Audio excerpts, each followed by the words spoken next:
ನಮಸ್ಕಾರ. 2024-25ನೇ ಸಾಲಿನ ರಾಷ್ಟ್ರೀಯ ಆಹಾರ ಭದ್ರತೆ ಯೋಜನೆಯಡಿ ಇವತ್ತು ನಾವು ಕನಕಪುರ ತಾಲೂಕು ಸಾತ್ನೂರು ಹೋಬಳಿ ಕಚನಹಳ್ಳಿ ಗ್ರಾಮದಲ್ಲಿ ನಾವು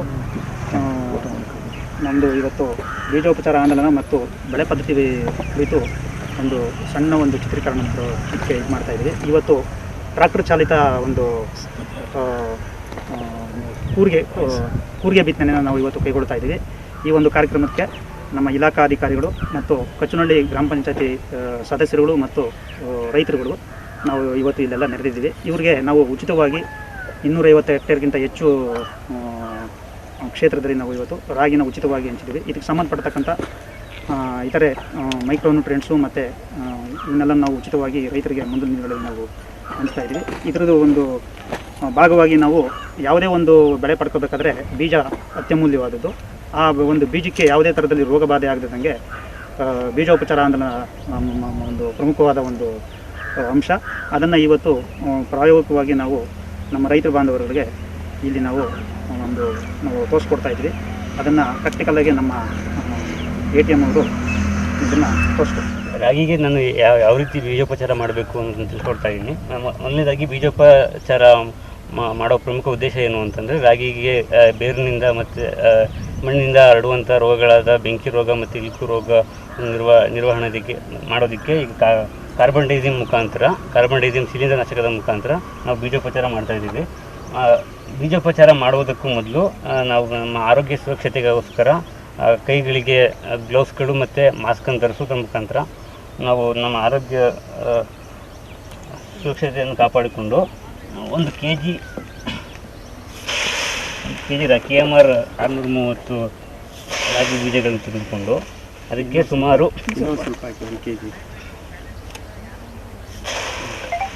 ಸುಮಾರು 2 ಗ್ರಾಮ್ ಕಾರ್ಬನ್ ಡೈಸಿಮ್ ಶಿಲೀಂಧ್ರನಾಶಕ. 2 ಗ್ರಾಮ್ ಅಂತಂದರೆ ಒಂದು ಬೆಂಕಿ ಪೊಟ್ಟಣದಲ್ಲಿ ಸುಮಾರು ಒಂದು ಅರ್ಧ ಮುಚ್ಚು ತುಂಬಿಕೊಳ್ಳೋ ರೀತಿ ತಗೊಂಡ್ರೆ 2 ಗ್ರಾಮ್ ಬರುತ್ತೆ. ಆ 2 ಗ್ರಾಮ್ ಶಿಲೀಂಧ್ರನಾಶಕವನ್ನು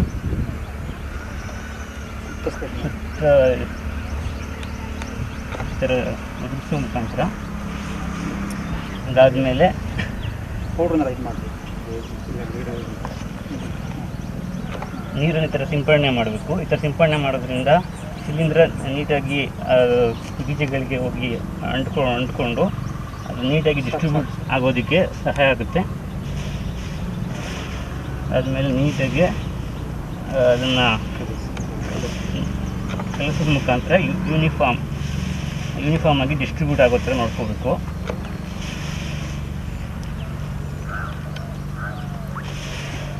ಇದಾದಮೇಲೆ ಒಂದು 10 ನಿಮಿಷಗಳ ಕಾಲ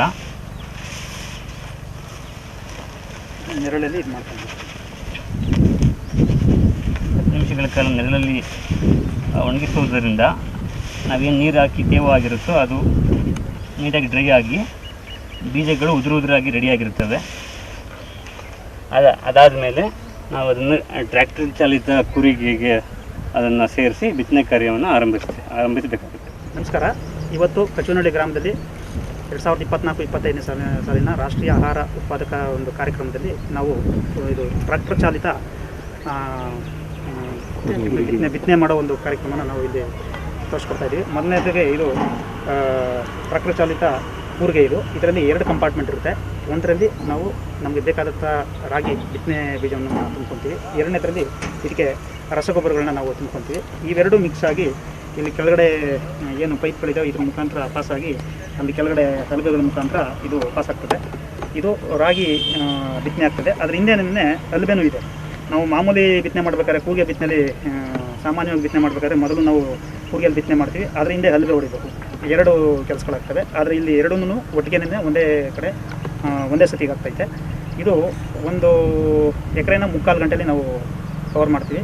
1 ಎಕರೆಗೆ 1500 ರೂಪಾಯಿನ ಚಾರ್ಜ್ ಮಾಡ್ತಾಯಿದ್ದಾರೆ. ಇವತ್ತು ನಮ್ಮ ಸುತ್ತಮುತ್ತ ಸಾತ್ನೂರು ಹೋಬಳಿ ಕನಕಪುರ ತಾಲೂಕು ಸುತ್ತಮುತ್ತ ಇವತ್ತು ಮಾಮೂಲಿ ಏನು ನಾವು ಎತ್ತುಗಳಿಂದ ಸಾಮಾನ್ಯವಾಗಿ ಬಿತ್ತನೆ ಮಾಡ್ತಿದ್ದೋ ಅದು ತೀರಾ ಕಡಿಮೆ ಆಗಿದೆ. ಆ ಎತ್ತುಗಳನ್ನು ಅಷ್ಟು ಮೊದಲಿದ್ದಷ್ಟು ಇಲ್ಲ. ಹಾಗಾಗಿ ಈ ಒಂದು ಟ್ರ್ಯಾಕ್ಟರ್ ಚಾಲಿತ ಬಿತ್ತನೆ ಕೂರಿಗೆ ಏನಿದೆ ಇದೇನೇ ಚಾಲ್ತಿಯಲ್ಲಿರೋದು. ಇದರಿಂದ ನಮ್ಮ ರೈತ ಬಾಂಧವರಿಗೆ ಸಮಯ ಮತ್ತು ಕೂಲಿ ಎರಡನ್ನೂ ಅವರಿಗೆ ಉಳಿತಾಯ ಆಗ್ತೈತೆ. ಇದರಿಂದ ಅವ್ರಿಗೆ ಸಾಕಷ್ಟು ಸಹಾಯ ಆಗ್ತೈತೆ ಅಂತ ಅಂದ್ಬಿಟ್ಟು ಹೇಳೋಕ್ಕೆ ಇಷ್ಟಪಡ್ತೀನಿ. ಈಗ ನಮ್ಮ ರೈತ ಬಾಂಧವರು ಇದನ್ನು ಡೆಮೋ